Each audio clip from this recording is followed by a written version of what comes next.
Happening in Hamilton County. Watch Channel 8 News. Now, from Nebraska's trusted news source, this is Channel 8 Eyewitness News at 6. Coming up this morning, Severe Weather Awareness Week comes to a close with deadly storms in the southern United States. We're going to take a closer look at the devastation left behind. And we're not strangers to storms like that here, so are you ready? Well, reporter Giles Pembroke's going to join us live with some tips on what to do if you get stuck in a storm outside your house. Good morning and thanks for joining us. I'm Nathan Grieve. And I'm Katrina Spurl. And meteorologist Brittany Foster is going to tell us what we have in store for us today, because possibly some thunderstorms today. Yeah, it's fitting that this is the end of Severe Weather Awareness Week, because we could see some of those severe storms for parts of the viewing area. We'll take a look at that. Storms, but not necessarily tornadoes yet, and we're definitely not strangers to those here, but what do you do?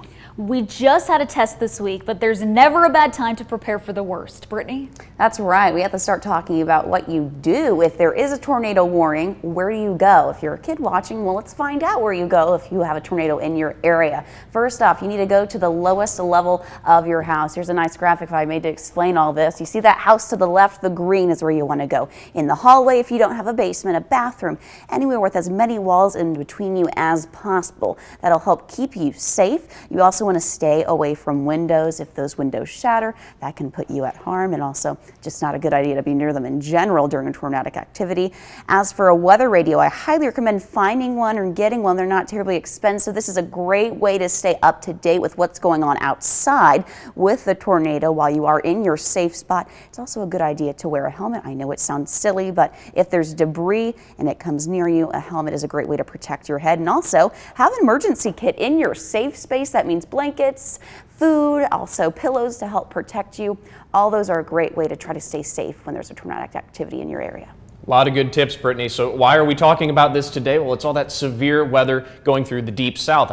And we're at the end of Severe Awareness Week here in Nebraska. But we do want to leave you with some tips, and we're going to have you prepared with that. Channel 8's Giles Pembroke joins us live, and she tells us what we can do.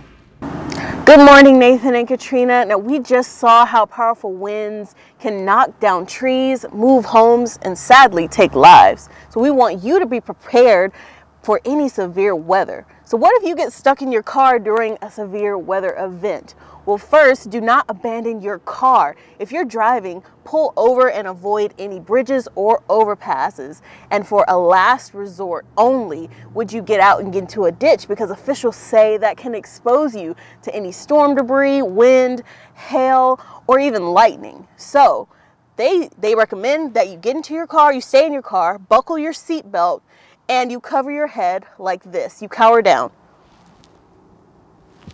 Also, if you have a blanket, it can protect you from any potentially broken glass or anything coming your way. So you would cower down while covering your head like this. Now, we have all this information for you on our website. That's klkntv.com. We want you to stay safe this severe weather season. Back to you guys in the studio. Yes, we do.